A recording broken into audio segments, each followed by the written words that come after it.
donde establecíamos la importancia de la biomolécula del agua, una biomolécula de característica inorgánica, no se olviden, es una biomolécula que constituye, actualmente está establecido que es un nutriente. Años anteriores se decía que el agua no se consideraba nutriente, sin embargo la parte nutricional moderna establece, por ejemplo, que en la pirámide alimenticia, en la parte de abajo aparecen 8 vasos con agua, estableciéndose de que las moléculas de agua o el agua se considera un nutriente no calórico. Puede tomar usted la cantidad de agua que sea necesaria y esta no le va a ejercer ningún tipo de energía, no le va a generar energía. Entonces ahí entrábamos a las funciones. Entonces, ¿para qué yo tengo que consumir agua? Una de las grandes funciones es que me permite, por ejemplo, el proceso de las reacciones, ni qué decir las anabólicas. Por eso es que los niños requieren mayor cantidad de agua porque la mayoría de sus reacciones son de tipo anabólicas o de síntesis. Me permite regular la temperatura corporal, me permite que masas participen. Son también las moléculas de agua parte de macroestructura. No solamente las encontramos como parte libre, sino las encontramos formando parte de estructura.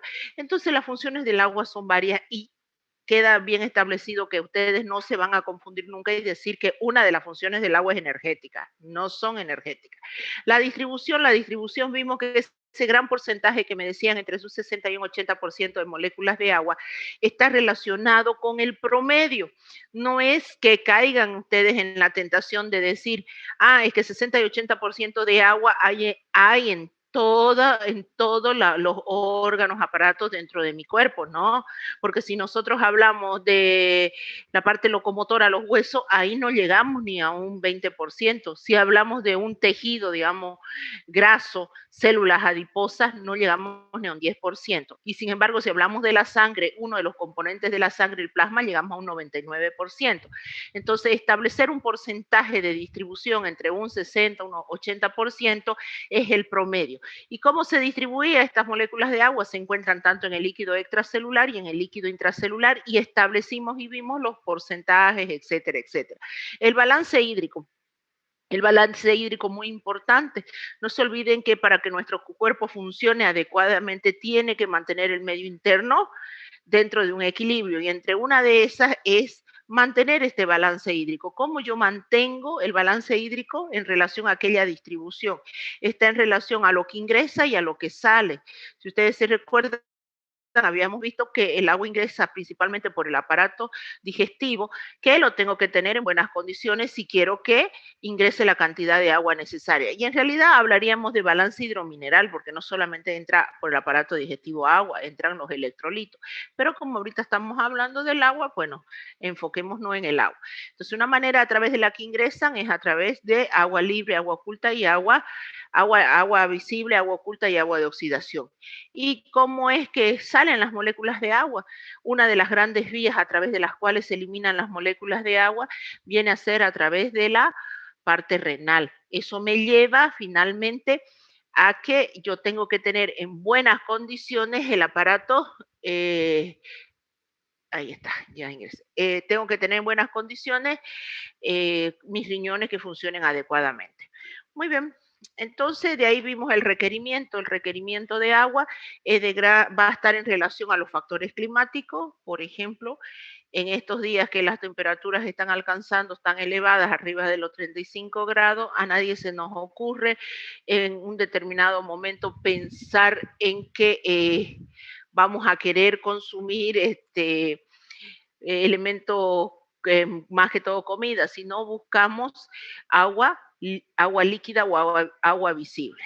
Entonces, otra vez depende de las culturas, depende de los hábitos, depende de la tasa metabólica basal, etcétera. Hemos visto todo lo que, esto he hecho un breve pantallazo rápido y veloz de lo que vienen a ser lo que habíamos tocado la clase anterior en relación a un mapa conceptual, que ahora vamos a entrar a lo que me interesa, el otro punto, la clase de hoy día, ¿qué es lo que vamos a tocar hoy? Hoy vamos a ver las propiedades del agua. Cuando nosotros hablamos de agua, vamos a hablar de sus propiedades.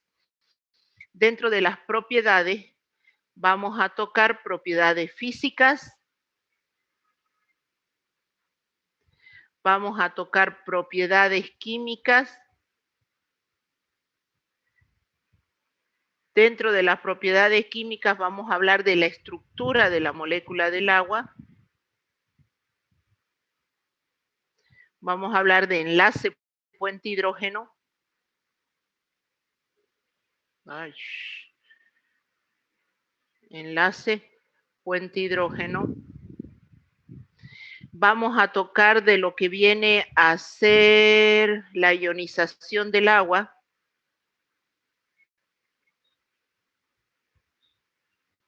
Y ahí, después de la ionización del agua, ¿qué es lo que tocamos? Después de lo que viene a ser ionización del agua, aquí vemos pH, término de pH, vamos a ver escala de pH y vamos a tocar lo que vienen a ser ácidos y bases, fuertes, débiles, etcétera, etcétera. Y vamos a ver otra de las propiedades que son las propiedades físico-químicas.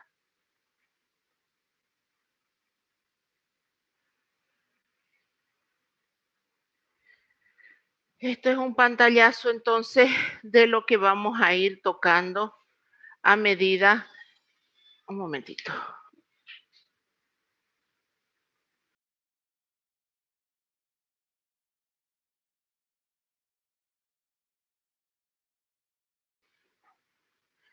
Entonces, repitiendo, las propiedades, vamos a ver físicas químicas, en la química la estructura del agua, enlace puente hidrógeno, vamos a ver ionización del agua, lo que es el pH, escala de pH, ácidos y bases, y vamos a tocar las propiedades físico-químicas. Las propiedades físico-químicas están en relación directa a estas propiedades químicas y que se traduce cuando a mí me dicen que una de las funciones de la molécula de agua es regular la temperatura corporal, está en relación a las propiedades físico-químicas. Porque imagínense, mantener nuestro cuerpo, que uno de los factores que contribuyen a regular nuestro cuerpo en una temperatura de 37 grados centígrados son las moléculas de agua. Entonces de repente uno dice, ¿cómo puede ser que una molécula tan sencilla sea capaz de contribuir a un factor tan importante como es mantener la temperatura corporal? Y por ahí usted dice, pero ¿por qué importante? ¿Qué le hace que yo llegue a superar los 40 grados centígrados? O empiece con 38 grados, 39 grados. ¿Qué le hace la diferencia? O que descienda la temperatura.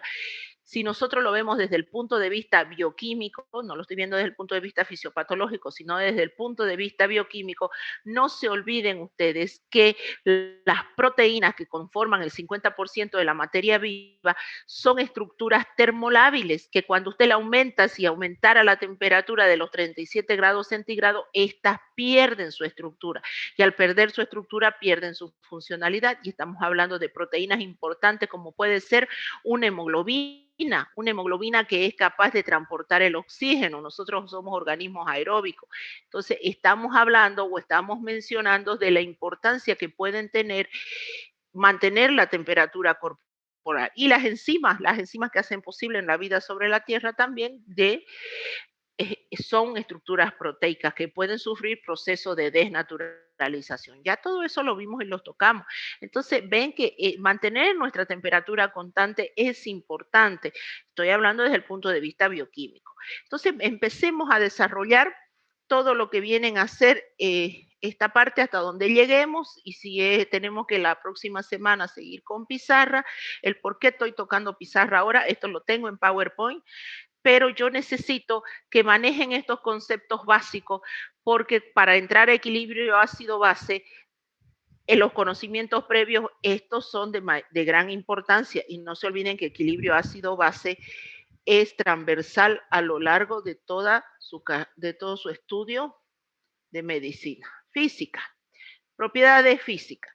Cuando a mí me dicen las propiedades físicas, se está refiriendo a aquello que ustedes conocen y le enseñaron en colegio.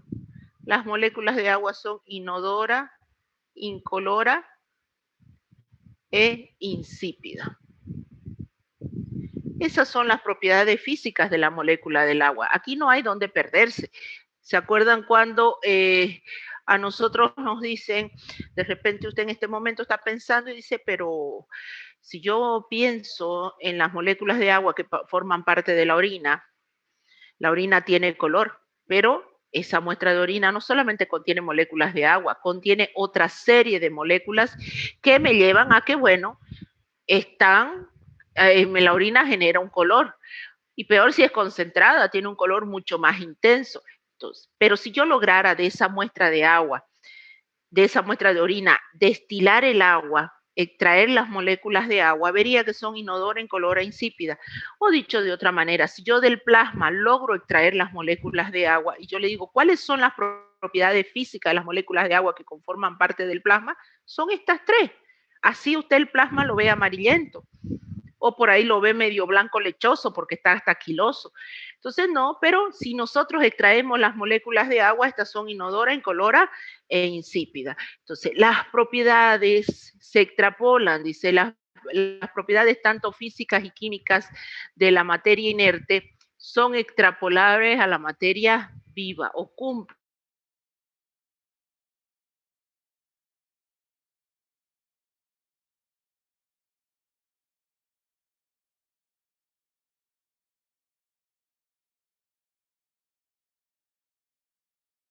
las mismas leyes físicas y químicas de la materia inerte. Muy bien, entonces, referir. Cuando ustedes se les pregunta cómo se escribe una molécula de agua estructuralmente es 2 átomos de hidrógeno con 1 de oxígeno. Así de sencillo. Bueno, muy bien, esa es una biomolécula. ¿Por qué decimos biomolécula? Porque forma parte de la materia viva. Y yo le digo, ¿cuáles son los bioelementos constituyentes de la biomolécula agua? Usted me dice, son 2 átomos de hidrógeno y 1 átomo de oxígeno. Bien, si usted va a su libro, el Antonio Blanco, al Harper, al Leninger, al Laguna, al libro que usted sea, o abre una página de internet y resulta de que encuentra y les va a decir, el agua se acomoda en los vértices de un tetraedro y está conforma lo que se llama enlace covalente polar. Cualquier libro le va a decir que las moléculas de agua tienen enlace covalente polar y se orientan en los vértices de un tetraedro. Muy bien, entonces usted se aprende de memoria y dice enlace covalente polar, o se lo anota al frente de su pantalla de su computadora para leer el examen y dice así, el agua tiene enlace covalente polar. Por si se le ocurre a la brillante docente agarrar y poner falso y verdadero que el agua tiene enlace covalente apolar. Ahí ya está, con esa palabra, ni siquiera palabra, con esa vocal que uno se le pone adelante, el agua estructuralmente tiene enlace covalente apolar, pero como usted se aprendió de memoria y polar a polar es lo mismo, lo puede llegar a confundir y apolar es completamente diferente de polar. Si yo digo que el agua tiene una estructura, las moléculas de agua, las biomoléculas que forman parte de la materia viva, se caracterizan estructuralmente por tener enlace covalente polar, es verdadero. Pero si yo digo la biomolécula inorgánica agua se caracteriza estructuralmente por tener un enlace covalente apolar, es falso, solamente con una vocal. Pero para no aprendernos las cosas de memoria, que es lo correcto en realidad, cuando ustedes no entiendan algo, traten de averiguarlo. Vamos a ver, esto lo menciona cualquier libro, pero hay que tratar de entender qué significa esto, porque esta es la base. Como una simple molécula, ¿cuánto pesa el agua? Pesa 18 gramos. No pesa más. Sáquenle el peso atómico, el peso atómico del hidrógeno es 1.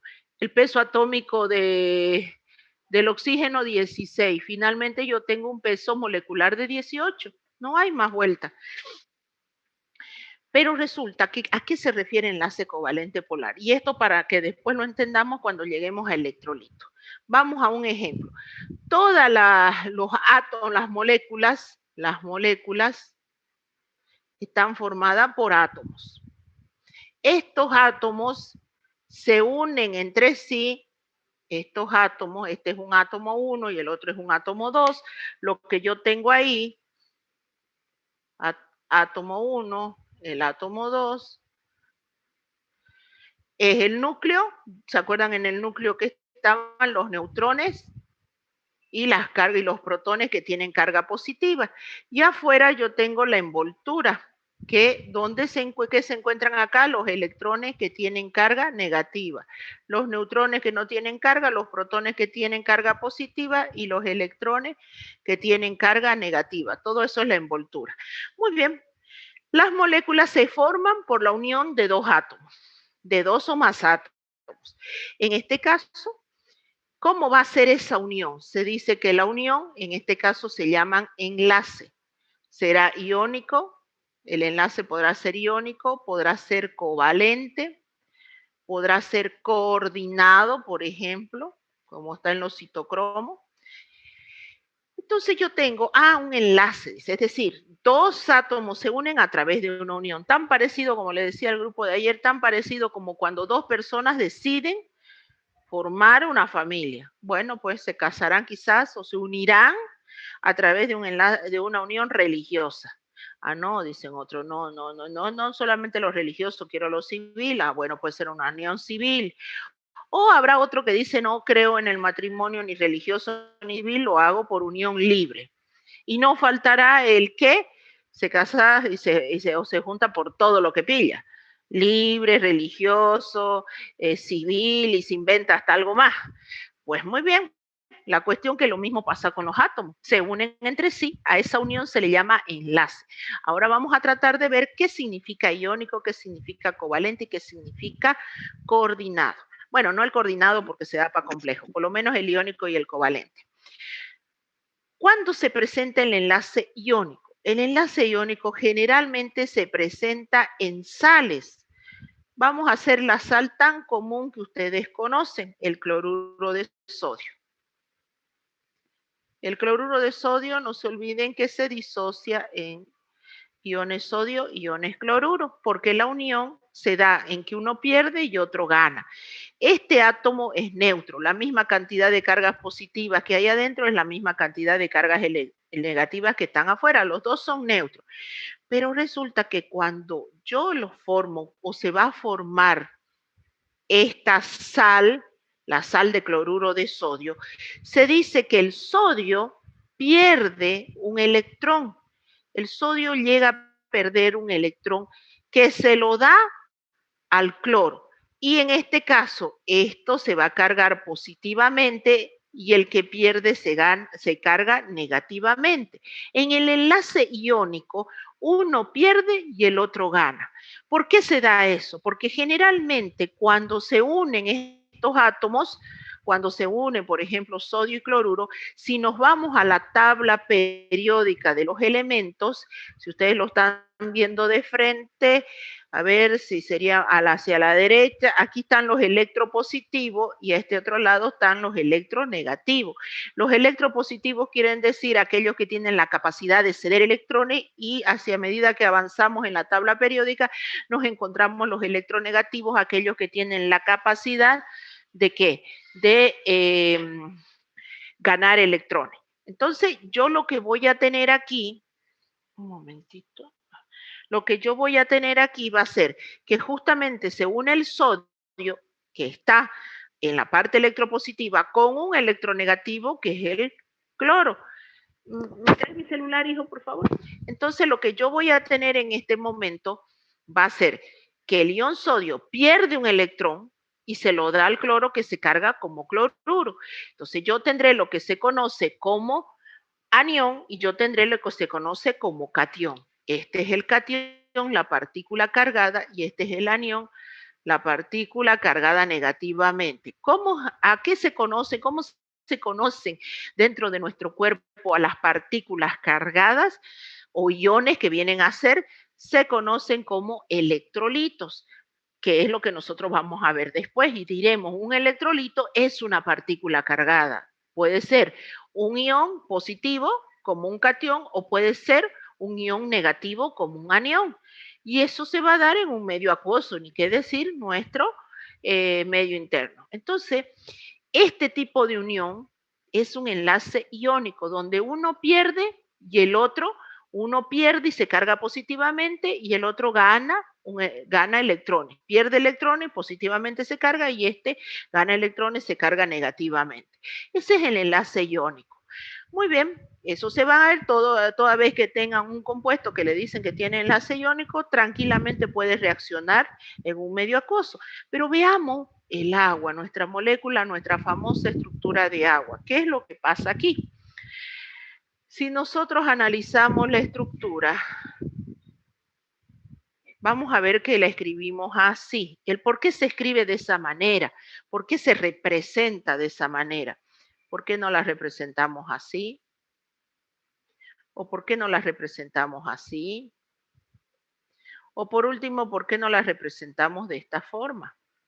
Fíjense, 1, 2, 3. Ahí le he colocado 3. 3 formas a través de la cual yo puedo representar la molécula de agua. Todos tienen lo mismo, un átomo de oxígeno, 2 hidrógenos, un átomo de oxígeno, 2 hidrógenos, un átomo de oxígeno, 2 hidrógenos.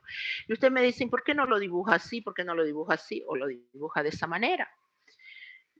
Lo he dibujado, el papel aguanta todo, la pizarra aguanta todo, pero no es la manera correcta.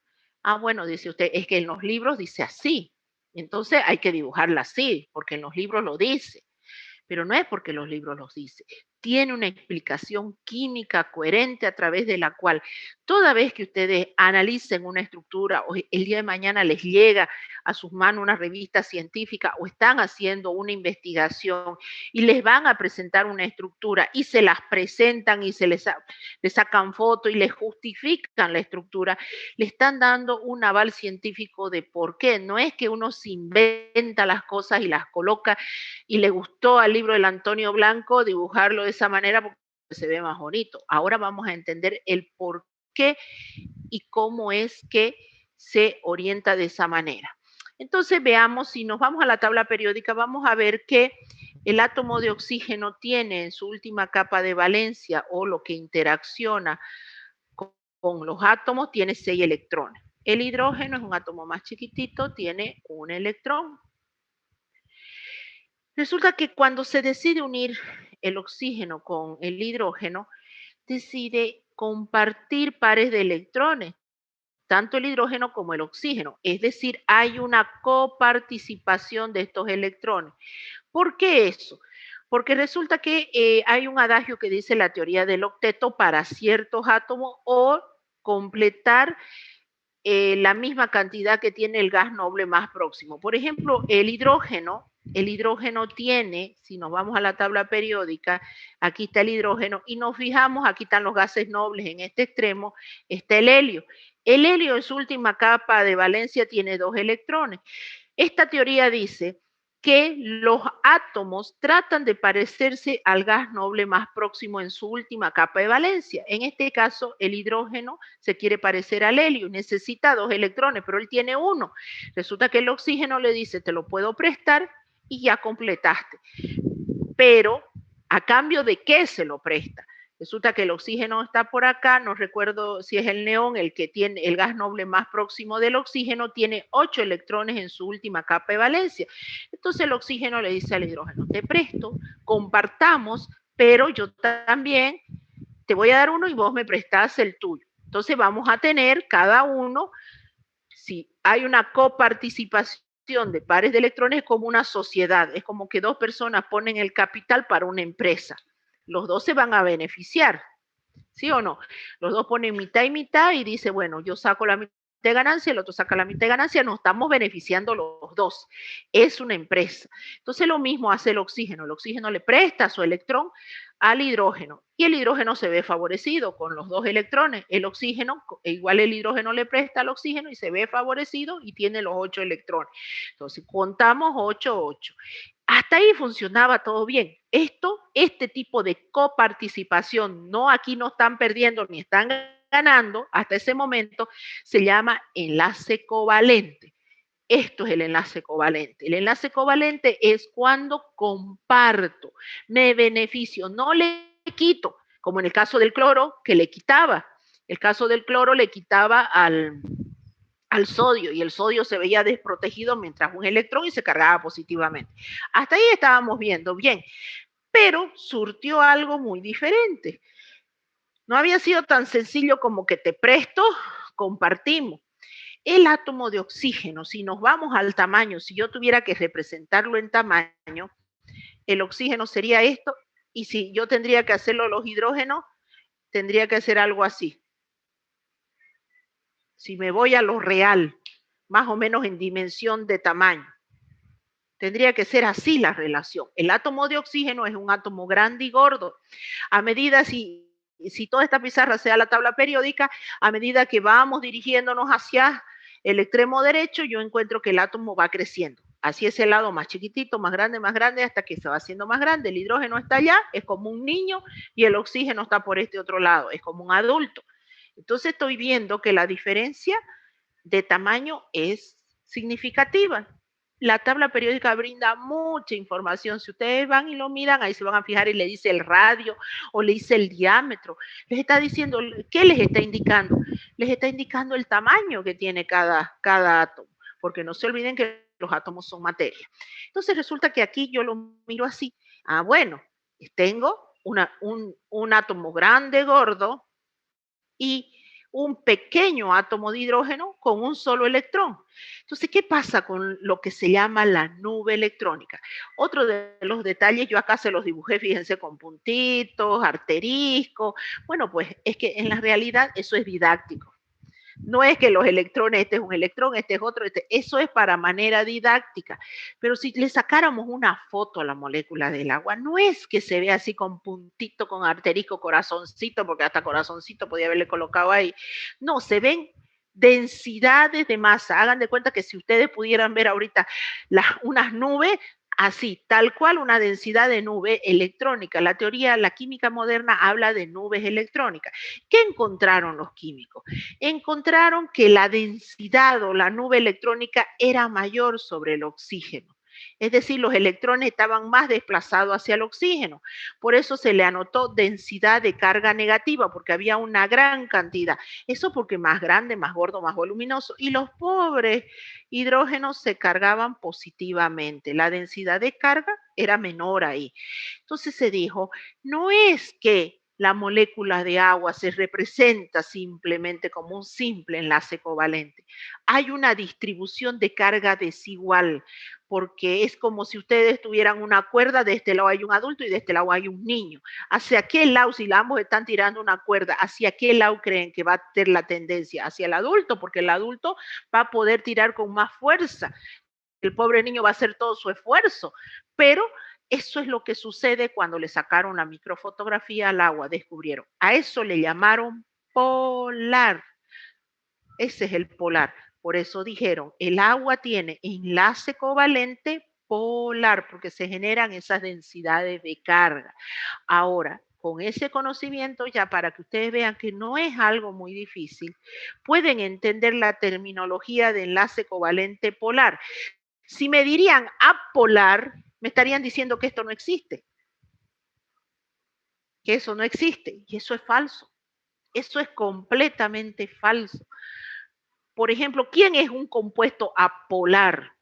Los lípidos son, y eso, que tienen cierta polaridad los lípidos, pero si yo hablo de un colesterol, esa gran estructura, esa macroestructura, es apolar. Si yo hablo de un benceno, esta estructura, un benceno, un anillo aromático, un benceno es apolar, no tiene así densidades de carga positivas y negativas. Por eso, este compuesto, por ejemplo, no se disuelve en agua. Todo lo que se va a disolver en agua va a ser aquello que tenga una característica muy particular a ella. Un enlace, una sal, por ejemplo, que tiene iones, que genera densidades de carga positiva y negativa, o cargas netas positivas y negativas, ¿se va a disolver en agua? Claro que sí. Y si ustedes se recuerdan cuando yo hablaba de los aminoácidos y les decía, existen aminoácidos polares, existen aminoácidos apolares, y dependiendo de eso va a ver la actividad que tenga la proteína frente al agua. Y claro que sí, si yo tengo un aminoácido rico, tengo una proteína rica en aminoácidos polares, ¿cuáles serán los polares? Los que tienen oxidrilo, los que tienen azufre, la cisteína, la metionina, la treonina, la serina, esos son polares. Van a poder reaccionar tranquilamente con el agua y yo voy a poder formar una solución coloidal, que eso es lo que hacen las proteínas. Y si ustedes no me creen, agarren un vaso con agua, échenle un chorrito de clara de huevo y van a ver cómo se forma una solución coloidal. Eso es una solución coloidal. ¿Por qué? Porque la clara de huevo, la proteína de la clara de huevo es la albúmina y es rica en aminoácidos como la cisteína y la metionina. Muy bien, entonces así vamos a entender cómo puede ser que qué actividad van a tener aquellos compuestos que caen al torrente sanguíneo, porque si mi plasma tiene 99% de agua y mi plasma es capaz de recibir nutrientes, llevarlo a mi célula y en mi célula no solamente le lleva los nutrientes, ¿qué hace la célula? Le devuelve a la sangre ese plasma que es lleno de agua, le devuelve compuestos químicos, le devuelve gases. Entonces hay que ver qué pasa con esos compuestos químicos en medio de agua. Muy bien, ya sé que es entonces enlace covalente polar, pero hasta ahora no les he hablado el por qué la estoy escribiendo de esa manera la estructura. Resulta que el por qué se escribe la estructura de esa forma de la molécula de agua,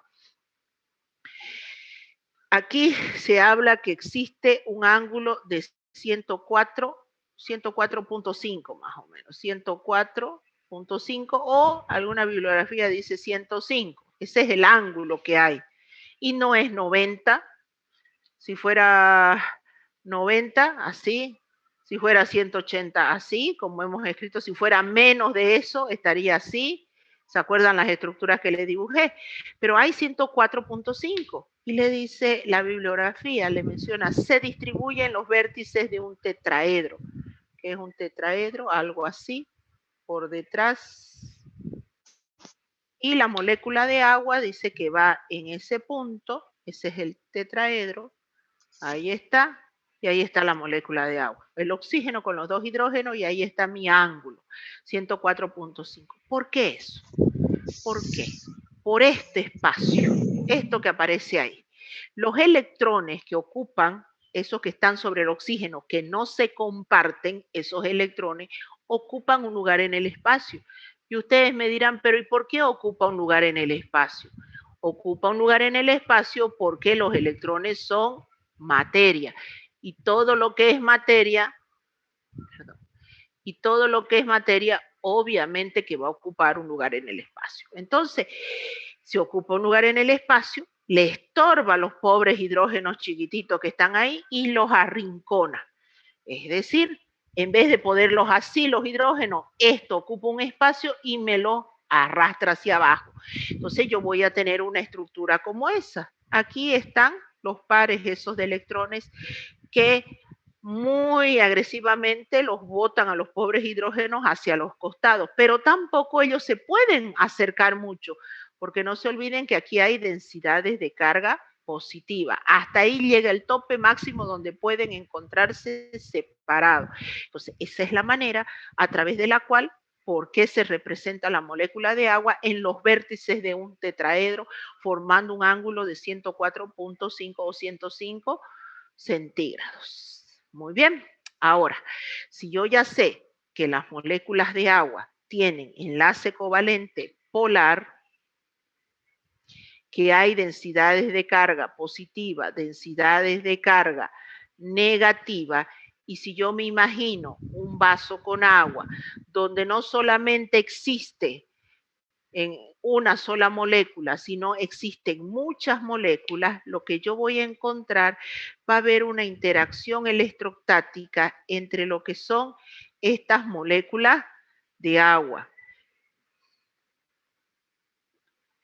Entonces las moléculas de agua interaccionan entre sí. ¿Por qué? Porque esta es densidad de carga negativa, ahí hay de más y aquí hay de menos. Entonces, como dicen, se junta el hambre y la necesidad. Este le hace falta algo, él le ofrece. Y bueno, pues se juntan, hay una interacción. ¿Por qué lo hago con línea punteada? Fíjense que eso es lo que hago. En el lenguaje de la química, muchas cosas no son al azar. Por ejemplo, esto me dice que no es un enlace neto o no es un enlace teóricamente fuerte, es una interacción. Y esto, así, es un enlace ya, mucho más fuerte. Entonces, al hacerlo línea punteada, también me está estableciendo que es en el momento que usted pestañea, esta molécula de agua que estaba conectada con esta, de repente se conecta con otra que está por acá arriba. y así sucesivamente. Entonces, ¿cómo le llamaron a estas interacciones electrostáticas debido al enlace covalente polar del agua? Le llamaron enlace puente hidrógeno. El enlace puente hidrógeno son las interacciones electrostáticas que se dan debido a la polaridad que presenta el agua o a las densidades de carga positivas y negativas presentes en ella. Entonces, este enlace puente hidrógeno es muy importante. ¿Por qué es importante? ¿Dónde más lo hemos visto el enlace puente hidrógeno? ¿En qué otro tipo de biomolécula? Bueno, ahorita en el agua, pero ¿en qué otro tipo de biomolécula? A ver, mientras se despiertan. ¿En qué otro tipo de biomoléculas hemos tocado los enlaces puente hidrógeno? ¿Ah? A ver. Creo que cuando hablamos de ADN. Ya, perfecto. Por lo menos alguien. Ya, despertaron. Efectivamente. Miren que hemos hablado en dos partes, no solamente bueno, en el ADN, pero bien que se hayan acordado por lo menos del ADN. En los ácidos nucleicos, la doble hebra se mantenía, ¿se acuerdan? Gracias a los enlaces puente hidrógenos que habían. Unos se conectaban con 2 interacciones y otros con 3 interacciones. Muy bien, ese es uno. Otro, las proteínas, la estructura alfa hélice, sí o sí tenía que mantenerse de las alfa hélices, ¿se acuerdan? Esas de las fibrosas se tenían que mantener gracias a la presencia de enlace puente hidrógeno. Y habían las beta hélices se mantenían también gracias a enlace puente hidrógeno. Miren ustedes la importancia de la presencia de enlace puente hidrógeno. Entonces, y en el agua, ¿por qué llega a ser importante? ¿Qué estructura me mantiene? En las proteínas sí. Muchos ustedes dirían, ¿yo cómo voy a hablar de un colágeno? Si no existe enlace puente hidrógeno que me mantenga la estructura fibrosa, no puedo hablar de un colágeno. ¿Cómo voy a hablar de un ADN si un ADN es 2 cadenas, ¿se acuerdan? 2 cadenas enfrentadas entre sí y que se mantienen gracias a al enlace puente hidrógeno. Entonces, bueno, dice ahí, claro, ahí es algo importante, pero ¿y en el agua? Dirá usted, ¿qué le hace este enlace en el agua? El enlace puente hidrógeno es responsable de todas las propiedades físico-químicas del agua. Y las propiedades físico-químicas del agua están relacionadas con una de lo que les estaba hablando, que es la regulación de la temperatura corporal. Cuando nosotros decimos, ¿cómo puede ser que una simple molécula de agua, así tan sencillita, tenga que pasar para pasar de su estado líquido al estado de vapor, necesite 100 grados centígrados, que es aproximadamente 98 a 100 grados centígrados? ¿Acaso no es esa la temperatura en la que hierve el agua? ¿Sí? ¿Cuánto es? O ya me inventé. ¿Cuánto es la temperatura que tiene que alcanzar el agua para pasar de un estado líquido a un estado gaseoso? ¿100? Caramba. 100 grados. 100 grados centígrados, 100 grados centígrados. Entonces es alta la temperatura. ¿Y de qué molécula estamos hablando? De H2O. ¿Y por qué? Porque tiene que vencer todo esto. Aproximadamente, si bien estos se consideran enlaces lábiles, pero miren cómo hace la unión, como dicen ese término, y es bien cierto, y hasta las moléculas nos lo demuestran, dice, la unión hace la fuerza. Si yo tuviera un solo de estos enlaces, necesitaría aproximadamente 5.5 kilocalorías para romperlo, que no necesitara los 100 grados centígrados. No me haría falta tal temperatura para romper un enlace lábil, porque si usted va a la teoría y busca enlace puente hidrógeno, le va a decir interacciones electrostáticas, enlaces lábiles. Usted dice, pero ¿cómo se acaba de decir que necesitamos alta energía? Pero hay tal cantidad de enlaces puente hidrógeno en las moléculas de agua, tal cantidad que la unión hace la fuerza. Yo no las puedo romper así tan sencillo, porque en el momento que rompo uno, inmediatamente me aparece otro enlace al otro lado, en el momento que otro y así sucesivamente. Entonces tengo que alcanzar grandes temperaturas. ¿Y qué hace la temperatura? Y usted me dirá entonces, ¿pero qué hace la temperatura esta? Lo que hace es que las moléculas, y como si a ustedes les gusta la química, lo entenderían desde este punto de vista. Las moléculas, los átomos no son estáticos. No es que no existen en la naturaleza, es que no, lo que no veo no existe. No. Si esta es mi molécula de agua y el oxígeno es el marcador rojo, así como yo las estoy moviendo, todo esto, así se mueve constantemente. Cada molécula de agua se está moviendo así, de esa manera, cada átomo con sus enlaces. ¿Cómo se llama ese movimiento? Energía cinética. Muy bien, en el estado líquido se van moviendo así. Si yo le voy dando más temperatura, eso es un caos. Se va moviendo más, a mayor cantidad. Es como cuando hace frío. Cuando hace frío estamos así, nosotros apenas nos movemos. Cuando nos hace calor en este momento, si usted no está en un lugar con aire o le va a empezar a fatigarse, uno se mueve de un lado, se mueve del otro, lo mismo hacen las moléculas, empiezan a moverse, solamente que eso se llama energía cinética. Pues muy bien, para que vean la importancia del enlace puente hidrógeno, vamos a ver lo siguiente. Voy a borrar esto.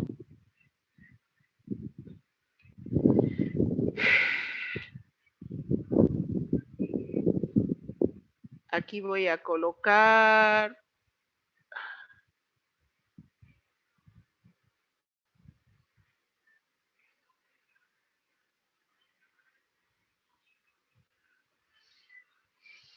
A ver, para que primero nos entendamos.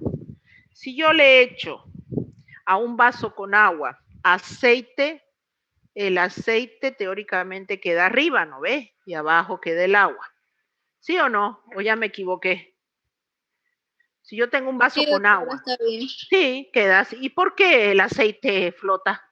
¿Por qué el aceite queda arriba? ¿Tiene mayor densidad? ¿Quién tiene mayor densidad? ¿Por qué no es soluble? Ya, uno no es soluble, pero ¿qué más? Está en relación a la densidad que dijo su compañero. Ya, pésame a más o menos. Menos. Menos, efectivamente. La densidad del aceite, la densidad del aceite, este es el aceite, es menor que la densidad del agua. La densidad del agua es 1 gramo por ml. Esa es la densidad del agua. Bueno, ahí se entiende. Usted dice, bueno, el aceite pesa menos, es de menor densidad que el agua, por eso el agua va abajo y el aceite va arriba. Bueno, ahora yo voy a agarrar una cubetera de esas de hielo, la voy a abrir el grifo de la casa, la voy a llenar la cubetera con agua y la voy a poner al freezer. Voy a agarrar la misma, del mismo grifo, no para que usted diga, ah, no, es que fue y sacó de un grifo de un lado, otro no, es del mismo grifo, la misma agua potable, voy a agarrar un vaso con agua, un vaso le voy a agregar agua y le voy a agregar después de que se enfriaron los cubitos el agua se enfrió, le voy a agregar el hielo. Resulta que el hielo flota o no flota. Yo le echo 2 cubitos de hielo y veo que el hielo flota. Y el hielo es agua sólida y el agua es agua líquida, el que puse en el vaso. Y es lo mismo, si yo le pregunto químicamente, ¿qué es esto? H2O. Químicamente, ¿qué es esto? H2O. A diferencia de acá, si yo le preguntaba esto, H2O, y el de arriba, si era aceite de coco, por ejemplo, un ácido graso, que el aceite de coco tiene muchos ácidos grasos saturados, podía ser un esteárico, un palmítico, que son ácidos grasos saturados. Ah, no, estoy hablando de ácido, de un ácido de oliva. Ah, estoy hablando de ácidos grasos poliinsaturados. Ah, bueno, dice, es que la composición es diferente, pues por eso es que este va arriba y este menor, de menor densidad, pero si acaso son los mismos. ¿Por qué el hielo flota entonces? O ya me inventé que el hielo flota. ¿No flota? Al congelarse el hielo se vuelve menos denso. Efectivamente. El agua en estado sólido tiene menor densidad, es menor densidad que el agua en estado líquido. ¿Por qué eso?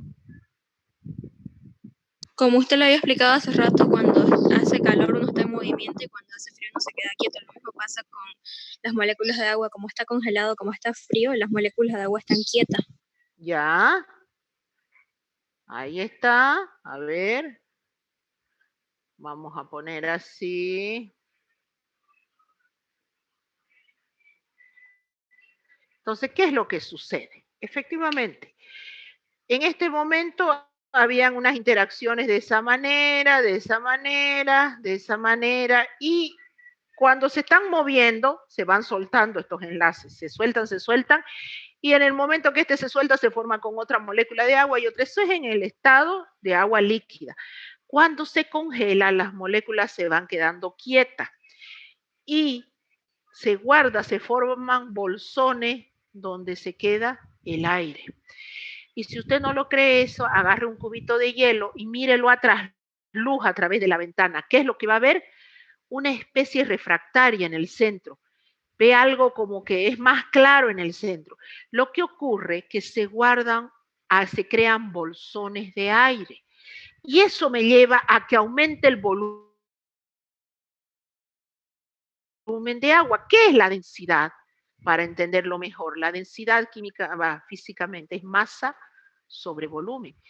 El volumen aumenta al bajarle la temperatura, llevarlo a grado bajo cero. Me inventar no sé cuánto está la temperatura en una nevera, la verdad que no lo sé, mire que he trabajado años en laboratorio y no me acuerdo. Resulta de que disminuye la temperatura, estas moléculas se quedan quietas. En el momento que se quedan quietas, lo que yo voy a hacer es que se va a guardar bolsones de aire, me van a quedar ahí adentro y se me aumenta el volumen. Al aumentarse el volumen, este cociente se hace menor. Y si usted dice, ya se enloqueció, ¿cómo que aumenta el volumen? ¿Cuándo? Pues se va a aumentar el volumen. Si no me cree, ahora haga la prueba, suba su botellita de agua, una botellita de plástico, no suba vidrio a la parte del congelador, suba una botellita con agua de plástico, coloque una botella de plástico agua al tope, déjela congelar, ¿y qué es lo que va a notar? Que la botella se agranda. Y en todo caso, en algunos casos, revienta, que es lo que le suele suceder a algunas personas que ponen su tomatodo. Si su tomatodo no es de un plástico muy duro, resulta que lo llenan, lo dejan arriba, se olvidaron, cuando acordaron, vieron agrandado, hinchado, dicen, ay, lo voy a dejar para más tarde.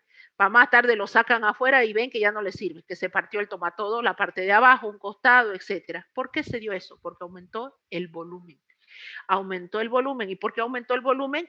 Porque se guardaron en estas estructuras bolsones de aire. ¿Y el aire es materia o no es materia el aire? Para que entendamos esto, ¿el aire es materia o no es materia? A ver, para que reaccionen. Materia. Es materia, pues. Entonces, ¿y la materia ocupa un lugar en el espacio? Sí, ocupa. Sí. Ocupa. La primera clase, ¿se acuerdan que yo les dije, por ejemplo, cuando usted infla un globo, claro que entra su saliva y entra aire. Cuando usted infla un globo, entra saliva y entra aire. ¿Por qué se agranda el globo? Porque entró el aire, aparte de su saliva, pero entró el aire. Y el aire ocupa un lugar en el espacio, aumenta el volumen y se revienta su bote. Por eso no subimos, a nadie se le ocurre subir de la noche a la mañana una botella de vidrio. Suben botellas de vino, por ejemplo. ¿Y qué hace la heladera? Algunas heladeras, no sé, algunas heladeras se le pone un temporizador, ¿han visto en sus heladeras? Alguna vez, si se han prestado atención, tienen un temporizador. ¿Para qué? Porque usted decide subir una botellita de vino, por ejemplo, y ahí le dicen qué tiempo, 40, 30 minutos, creo que son 20 minutos, según el temporizador le coloca, y es el tiempo en que automáticamente le da la señal para que usted la retire, porque si usted deja una botella de vidrio ahí, seguro que se va a reventar. ¿Por qué? Porque va a aumentar el volumen. Entonces, eso hay que tener mucho cuidado. Ahora, ¿se dan cuenta cómo este enlace puente hidrógeno ha ocasionado una alteración de la densidad? Imagínense cuando yo hablo de elevado calor específico, hablo de elevado punto de ebullición, hablo de elevado punto de evaporación. Todo eso se da una respuesta por el enlace puente hidrógeno. ¿Quién es el causante de que es tan pequeña molécula, que es tan insignificante, tenga esas propiedades tan fuertes y que sean causantes que en mi cuerpo sean capaces de regular la temperatura corporal? Así de sencillo. Y es más, se hablan de otras propiedades, como es la adhesión, la capilaridad, la capacidad que tiene nuestra sangre, que tiene un gran componente de agua, de fluir contra gravedad en los pequeños capilares. Entonces, todos esos detalles son gracias a la estructura química o dar respuesta a la estructura química que tiene el agua. ¿Está claro hasta ahí? Esa es, mire que estamos en estructura y en enlace puente hidrógeno. Vamos con ahora, siguiendo el pequeño mapa conceptual que les acomodé al inicio de clase, ya vimos estructura, enlace puente hidrógeno, vamos a la ionización del agua. Estamos con tiempo, un ratingo más, ¿ya? Denme un poquito más. Yo sé que pizarra cansa más. Ionización del agua. Bueno, al menos me cansa a mí, que estoy de cuclillas aquí prácticamente, porque la pizarra está a la altura de la pantalla de la cámara, y la cámara es de la computadora. Ya, bueno, veamos, ionización del agua. Agua, su bibliografía, la antigua, escribía agua así. Y le decía, el agua se ioniza. ¿Qué quiere decir ionización? Me forma iones. ¿Cuáles son los iones? Partículas cargadas, positivas y negativas. Dice que el agua se puede fragmentar. ¿Y por qué se puede fragmentar? Porque tiene enlace covalente polar. Entonces, muy bien. Otra, la bibliografía moderna, la moderna, y quizás el día de mañana, cuando algunos de ustedes se dediquen quizás a hacer docencia, bioquímica, algo, por ahí me la tiran abajo esta, porque cuando yo estudiaba era esta la que predominaba. Y decía, el agua se ioniza y me forma protones, protones y oxidrilo. Ahora los químicos le dicen, no, por favor, disculpe, el protón no existe solo, existe como ion hidróneo. Ese es el ion hidróneo y sigue existiendo el oxidrilo. Entonces colocan dos moléculas de agua. Muy bien, pero vamos a dejarlas, las dos son válidas, porque todavía muchos autores siguen con que es el protón. Así que ambas son válidas. Son los químicos nomás los que son más estrictos en cuanto a eso. ¿Qué otra característica aparece acá? Miren que siempre les digo, la química tiene su lenguaje. Aquí me aparece esta doble flecha. En ambos, ¿no? En las dos tienen su doble flecha. ¿Qué significa la doble flecha? Que hay un equilibrio, que va en dos sentidos. Quienes manejan autos saben que cuando ven eso en la calle o en una de las marcas de las calles y ven doble flecha, le está diciendo que puede ir, por ejemplo, de norte a sur y de sur a norte. Muy bien. Lo mismo pasa aquí. Estos se pueden combinar, protones con oxidrilo, me da agua, el agua se vuelve a romper y me da. Entonces me dice que hay una constante de equilibrio. Químicamente las constantes de equilibrio se ponen K de equilibrio, pero se le da nombre dependiendo de qué es. En este caso le dieron un nombre KW. KW, que quiere decir agua en inglés. No me digan que lo diga. Entonces, agua en inglés. Perfecto. Entonces dicen ahora, ¿a qué responde esa constante de equilibrio? Esa constante de equilibrio va a ser igual a la concentración de protones por la concentración de oxidrilo. Eso va a ser igual a 1 por 10 a la menos 14 a 25 grados centígrados. O puede ser también, si usted dice, pero no era que es lo mismo, puedo escribirla como concentración de ion hidróneo por la concentración de oxidrilo. Es lo mismo. Muy bien. Entonces, esto tiene un valor de 1 por 10 a la menos 14 a 25 grados centígrados. Pero usted me dirá, sí, pero es que resulta que en mi cuerpo las moléculas de agua no están a 25 grados centígrados. Discúlpeme, en mi cuerpo están a 37 grados centígrados. ¿Y acaso es lo mismo? No, no es lo mismo. Porque los valores de la constante, los valores de las constantes dependen de la temperatura. Entonces, se estableció que a 25 grados, a 37 grados centígrados es 4.3 por 10 a la menos 16 a 37 grados centígrados. Entonces, en nuestro cuerpo, el agua se ioniza en un valor de la constante de 4.3 por 10 a la menos 16. Por eso el pH de nuestra sangre es 7.35 más menos 0,05.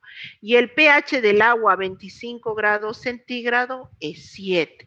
Ah, dice usted, ya me habló de algo medio raro, que es el término pH. Y eso es lo que vamos a ver en este momento. Partamos entonces, el agua se ioniza, me da protones oxidrilo o me da ion hidronio y oxidrilo. Esa ionización me genera un valor de una constante que a temperatura de 25 grados centígrados, o lo que le llaman temperatura ambiente, es 1 por 10 a la menos 4. Pero a lo que nos interesa a nosotros es la temperatura corporal, que es 4.3 por 10 a la menos 16. Este valor es el que me genera el pH de la sangre de 7.35 más menos 0,5. Porque si yo le mido el pH de una muestra de agua común que saco del grifo, le mido a 25, que esté a 25 grados centígrados, de seguro que el pH me tiene que dar 7. Ah, apareció un término raro. ¿Qué significa pH? Veamos ahora eso que está en relación con la ionización del agua. Si este valor lo voy a tomar con protones, ¿ya? Oxidrilo es igual a 1 por 10 a la menos 14, quiere decir que esto, la concentración de protones, es 1 por 10 a la menos 7 y esto es 1 por 10 a la menos 7. Ambos multiplicados me dan 1 por 10 a la menos 14. De ahí saco. Entonces me dicen lo siguiente. Resultó que un químico dijo, pero eso de 1 por 10 a la menos 7 no me gusta. Son valores muy chiquititos. 1 por 10 a la menos 7 es 0,6 ceros y el 1. Son valores muy chicos. Yo necesito trabajar con valores muy grandes. Entonces creó un artificio matemático que se llama P. P es el artificio matemático. P es logaritmo, menos el logaritmo. Y dijo, H va a ser menos el logaritmo ¿de qué? De la concentración de protones. Listo. Ah, ya dijo. Entonces yo puedo tener también un P o H menos el logaritmo de la concentración de oxidrilo. Y esos dos existen. Y existe también un pK, que es menos el logaritmo de una constante de acidez. Muy bien, entonces estableció este término tan famoso de pH. Y dijo, el pH es menos el logaritmo de la concentración de protones. Entonces, muy bien, dijo, voy a reemplazar y voy a decir, si en el agua la concentración de protones es 1 por 10 a la menos 7, yo voy a colocar acá 1 por 10 a la menos 7. Si yo tengo una calculadora en mano, coloco 1 por 10 a la menos 7 logaritmo y me va a salir menos 7. Con este menos se hace positivo. Entonces yo tengo un pH de 7. A 25 grados centígrados, una muestra de agua tiene un pH de 7. Bueno, pero usted dirá, bueno, pero es que ¿qué significa eso? Entonces creó, porque no solamente le interesaba a él llevar una escala, sino darle un significado. Y creó una escala de pH. Y dijo, no me voy a conformar con llevarlo a un número. Eso tiene un valor, tiene una representación. Y creó la escala de pH. Y dijo, la escala de pH va a ser de 0 a 14. No sé. Donde 7 va a ser todo compuesto químico, y cuidado que estoy hablando compuesto químico, no estoy diciendo todo paciente, todo compuesto químico, cuyo pH sea 7, el compuesto químico va a ser neutro. Por debajo de 7, el compuesto químico va a ser ácido. Por arriba de 7 hasta 14, el compuesto químico va a ser básico o alcalino.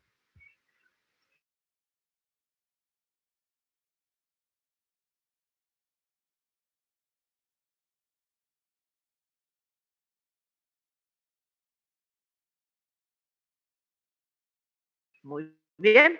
Y de ahí fue donde surgieron las químicas y de fluido biológico. Y existen métodos de medir el pH. Y una manera de medir el pH de la sangre es mediante un método potenciométrico, por ejemplo, que seguramente ya los auxiliares les han de haber explicado la primera práctica, que es la determinación de pH, o si no se los han explicado, se los van a explicar porque yo recién acabo de entrar a este tema. Muy bien, entonces, a ver, entonces analicemos ahora. ¿Qué fluidos biológicos? La orina. La orina vamos a ver que tiene un pH, nuestra muestra de orina, que va de 5.5 hasta máximo hasta 8. Ese es el valor de un pH de orina. Entonces usted dirá, 5.5 está por aquí, ligeramente ácido. 8 acá, alcalino. Es decir, que yo puedo tener orinas ácidas y orinas básicas. Sí, efectivamente. Pero yo nunca voy a tener orinas de pH 0 ni pH 1, por ejemplo. Sumamente ácidos si no me dejase la vejiga urinaria. No aguanta, pero ¿qué células son las que aguantan un pH de 1, por ejemplo? Hasta 2, hasta a veces por debajo de 1, que es cuando a veces nos provocamos tremendas úlceras, vienen a ser el pH del estómago. Esas células son realmente aguantan un pH tan ácido segregado por el ácido clorhídrico. El ácido clorhídrico a nivel de las células gástricas me da, o células del estómago, aproximadamente ese valor de pH, de 1 a 2 en este rango, ni para decir ligeramente ácido, ácido directamente. Si yo pienso en el pH pancreático, del jugo pancreático, estoy hablando de un valor de 8.5, alcalino. ¿Por qué es alcalino? Porque el bolo alimenticio que sale es ácido y yo necesito neutralizar esa acidez. Viene con un pH de 8, va de un pH de 2 prácticamente, 1, 2, y eso va a caer a mis intestinos. Mis intestinos no tienen la capacidad para amortizar eso. Entonces, inmediatamente para neutralizar ese bolo que viene ácido, se vacía ¿quién? El jugo pancreático, que es alcalino, que está por acá, 8.5, 8.8, y neutraliza la acidez de ese jugo gástrico. Entonces, vas al intestino y no va quemando nada ya, no va produciendo el daño que podría haber provocado en caso de vaciarse sin haber sido neutralizado. Después, ¿qué otro pH? El pH de la saliva. El pH de la saliva, 6.8, 7.1 aproximadamente.